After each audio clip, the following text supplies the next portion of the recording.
புரட்சி தலைவர் எம்ஜிஆருக்கு எப்படி தினசரி உண்பது உறங்குவது ஒரு கடமையோ அதே போல யாருக்காவது உதவி செய்து கொண்டே இருக்க வேண்டும் என்பதையும் தினசரி கடமையாகவே வைத்திருந்தார். ஆரம்பத்தில் எம்ஜிஆர் காங்கிரஸ் ஆதரவாளராக இருந்தார். அதன் பிறகு அண்ணாவால் கவரப்பட்டு திமுகவில் இணைந்தார். அதன் பிறகு தனி கட்சி துவங்கி ஆட்சியை பிடித்தார். ஆனால் நாட்டுப்பற்று, தேசப்பற்று ஆகியவற்றில் அவர் எந்த ஒரு இடத்திலும் விட்டு கொடுத்ததே இல்லை. அவர் கிட்டத்தட்ட முழு நேர அரசியலில் நுழைவதற்கு முன்பு, அதாவது 1962 வருடம் செப்டம்பர் மாதம் சீனா இந்தியா மீது போர் தொடுத்தது. உண்மையில் சீனா செய்தது நயவஞ்சகம். நண்பனை போல் உறவாடி திடீரென்று தாக்குதல் நடத்தியது. சீனாவுக்கு பதிலடி தர முடிவு செய்தார் பிரதமர் நேரு. இராணுவத்திற்கு உதவி செய்ய வேண்டும் என்று கோரிக்கை வைத்தார். ரேடியோவில் உருக்கமான உரையை நிகழ்த்தி பொதுமக்கள் தாராளமாக நிதி உதவி அளிக்க வேண்டும் என வேண்டுகோள் வைத்தார். நேருவின் இந்த பேச்சை கேட்டதும் எம்ஜிஆர் தான் 75,000 ரூபாய் நிதி வழங்குவதாக அறிவித்தார். அந்த காலத்தில் 75,000 என்பது மிகப்பெரிய தொகை.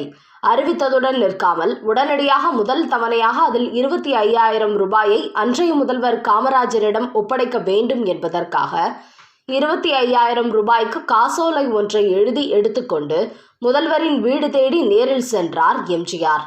ஆனால் அப்போது முதல்வர் காமராஜர் வீட்டில் இல்லை. வெளியூர் பயணத்திற்காக அவர் எழும்பூர் ரயில் நிலையம் சென்றிருக்கிறார் என்று தகவல் சொல்லப்பட்டது. உடனடியாக காரில் எழும்பூர் ரயில் நிலையத்திற்கு விரைந்து சென்றார் எம்ஜிஆர். அங்கே காமராஜரை தேடி கண்டுபிடித்து அவர் பயணம் செய்த பெட்டியிலேயே அவரை நேரில் சந்தித்து அந்த 25,000 ரூபாய்க்கான காசோலையை அவரிடம் வழங்கினார்.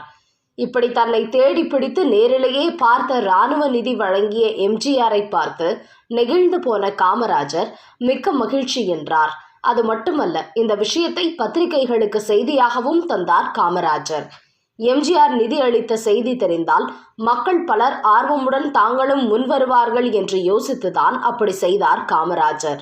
வெளியூர் பயணம் முடிந்து சென்னை திரும்பிய முதல்வர் காமராஜர் செய்தியாளர்களை சந்தித்த போது இப்படி எம்ஜிஆர் தேடி வந்து நிதி வழங்கியதை குறிப்பிட்டு செய்தியாளர் ஒருவர், எம்ஜிஆர் விளம்பரத்துக்காகத்தானே இப்படி உங்களை தேடி வந்து ஒரு தொகை வழங்கினார் என்று கேட்டபோது உடனே கோபமான காமராஜர், நீ எவ்வளவு தந்தாய்? உனக்கு தர மனசு வருமா?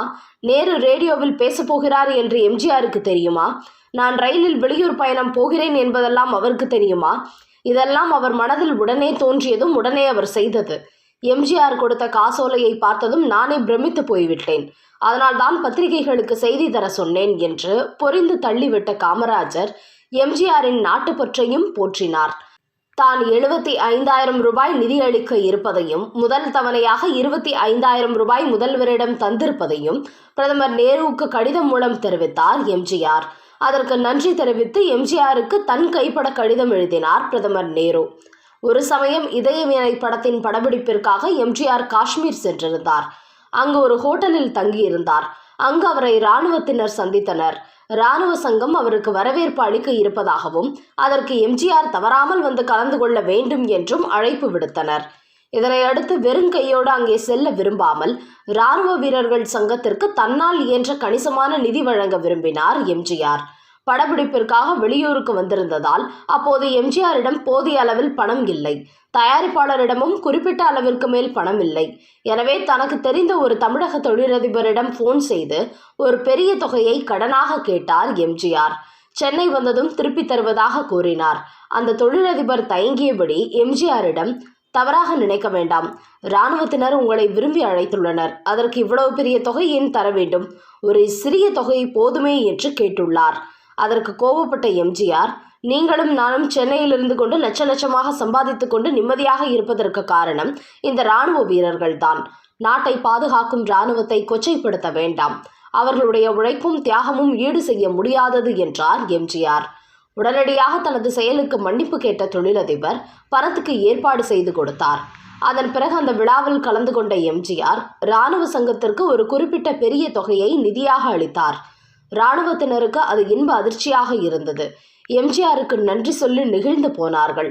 இப்படி மற்ற எந்த அரசியல்வாதிகளையும் விட நாட்டுப்பற்றில் மிக உயர்ந்தவராக சிறந்து விளங்கினார் புரட்சி தலைவர் எம்ஜிஆர்.